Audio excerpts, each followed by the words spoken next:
What's up, guys? Alex Ewart here. Today we're going to help you figure out if your shoulder pain is truly a shoulder issue. Now, what does that mean?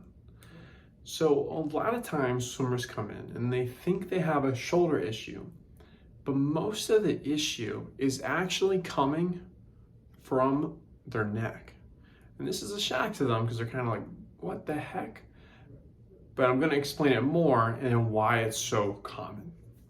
So to help us with it, I'm going to talk about a swimmer that I recently saw, and we're going to break down some of the clues that made me believe that it was more of a neck problem rather than a shoulder problem.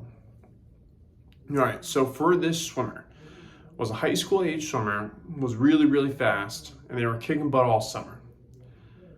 Fall comes around and all of a sudden in practice their performance starts declining.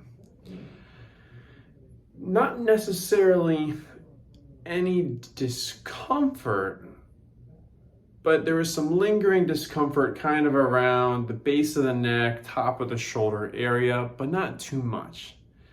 And so the mechanism of when they would feel it is when they were doing freestyle, particularly anything longer than a 200 or so. They didn't feel anything during butterfly. Backstroke was good and breaststroke was good. So if we think about the mechanism, right? If we think about if it was a shoulder issue versus a neck issue, a shoulder issue would be painful during pretty much all strokes except breaststroke probably. But if it was a neck issue, that could be a little bit more selective.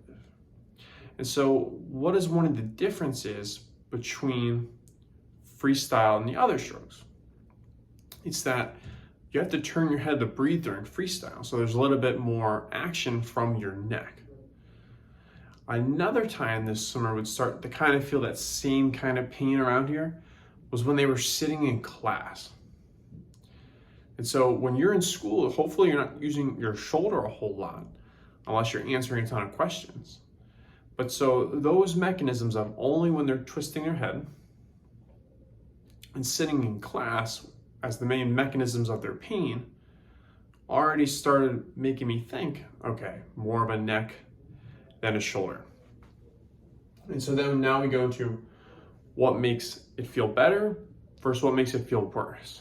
And so if you have a neck issue, anytime you're doing something and you're just holding it. So you're sitting in class, you're sitting at work, you're sitting at a desk, and your pain starts to feel worse. Well, that's probably more of a neck issue. Rather, a shoulder is you go up, use your shoulder, you feel it, and you come down. And if you keep using it, it's probably going to get worse.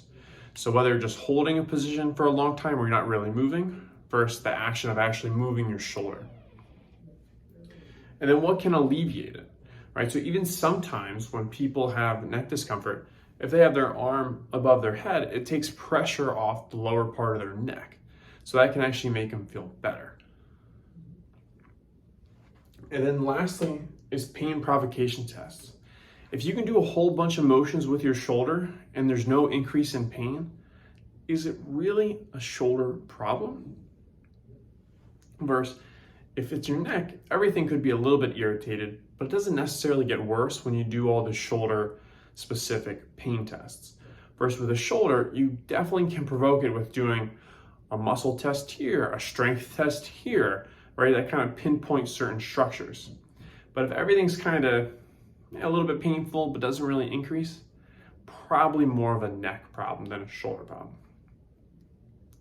So to quickly wrap up, if you look at the mechanism, right, what makes it worse, what makes it better, that will already get your gears grinding of what the issue is at hand, and then taking that knowledge and doing certain tests that help you think, okay, what's injured, shoulder or neck, will further help you decide. All right, in most cases, it's not of one or the other, it's a how much of one versus how much of the other. So a lot of times as a swimmer, you definitely want to check the neck.